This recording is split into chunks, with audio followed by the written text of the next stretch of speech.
Assalamualaikum warahmatullahi wabarakatuh. Hello everyone. My name is Revalina Ulia Agustin Rofik, and So today I would like to tell you about the results after I watched last week's video about extreme poverty by Rory Stewart. So the first one is, what is the video about? So Rory Stewart addressed the issue of extreme poverty affecting millions of people around the world and challenges traditional approaches to providing help. He also argues that providing unconditional cash transfers is a more efficient and respectful way to their lives. And he also emphasized the potential of technology to facilitate this process and the moral imperative to treat people in poverty with dignity and respect. So what is the topic? The topic is extreme poverty, specifically how hundreds of millions of people struggle to meet basic needs such as food, clothing, and house. Rory Stewart argued that while poverty still exists, there is hope to technological advancement and new ideas that can end extreme poverty in the present. And who is Rory Stewart? Rory Stewart is a man with over 30 years of experience working in the field of international development, having worked in Asia, post-conflict countries, and even managed a $20 billion budget while leading the way in overcoming poverty. And why he brings up this topic? So Rory Stewart emphasized the importance of overcoming extreme poverty as it is a significant human crisis affecting millions of people. He argues that traditional approach, such as providing advice, often fail to produce meaningful results. Instead, he recommends unconditional cash transfers, arguing that this method empowers individuals to make their own choices and invest to meet their needs. Where the poverty happened? So Rory Stewart addressed the urgency and ongoing challenges of extreme poverty, signaling the need for immediate action. He stated that now is a good time to implement solutions such as unconditional cash transfers to make a significant impact on poverty reduction. And Rory Stewart highlighted the global nature of extreme poverty with particular attention to regions such as Sub-Saharan Africa and countries like Afghanistan. And what are the solutions that Rory Stewart gives? So Rory Stewart proposed for providing unconditional direct cash transfers to individuals living in extreme poverty. He argues that this approach directly empowers people by giving them the capital they need to make their own choices rather than relying on traditional methods that are largely ineffective and inefficient. Stewart also believed that unconditional cash transfers can be a transformative strategy in addressing extreme poverty.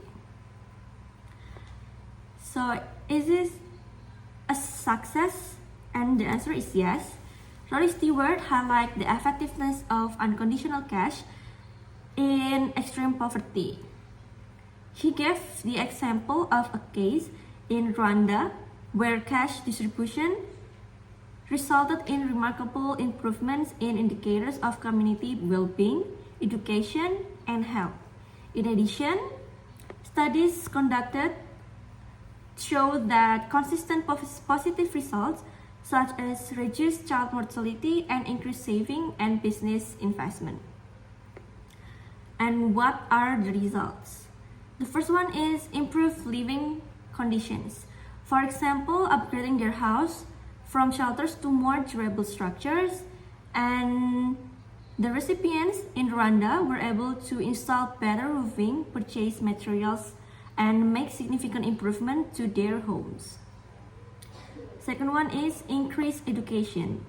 Families are able to afford school fees and supplies, leading to higher enrollment rates and better educational outcomes for children.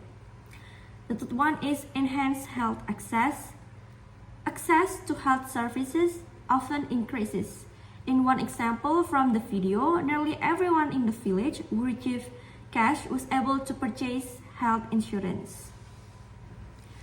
The fourth one is basic needs.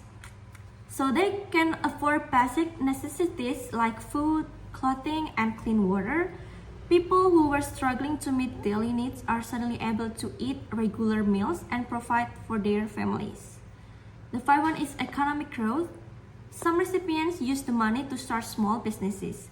For example, some might buy livestock to sell milk and yogurt, while others may start a grocery or tailoring businesses. The next one is higher savings and investment. Recipients of cash transfer often save some of the money, allowing them to invest in future opportunities or cope with emergencies. And the last one is reduce stress and depression. Surveys show increased happiness and satisfaction within citizens that achieve CASE, indicating a positive psychological impact alongside material benefits. So what if the system were applied in Indonesia? So implementing unconditional cash transfer to individual system in Indonesia has the potential to have a transformative impact in reducing poverty, boosting local economies, and improving education and health, and also empowering women and vulnerable groups. In addition, this can also improve efficiency in delivery by using digital financial services and reduce corruption. However, there are several challenges to be faced in implementing this system in Indonesia. These include geographical diversity and difficult access to remote area, problems with accurate targeting and data collection, cultural factors that can become obstacles, and the risks of inflation, and also the need political willingness and proper governance. And to overcome these challenges, solutions in technology and infrastructures are needed. The growth of digital infrastructures in Indonesia, such as the use of mobile payment services, can facilitate the quick and direct transfer cash to individuals. For successfully implement the system in Indonesia, there needs to be good coordination between the central and local governments in distribution, transparent monitoring, and effective communication with the citizens to build trust in the program. So that's all from me. Thank you. Wassalamualaikum warahmatullahi wabarakatuh.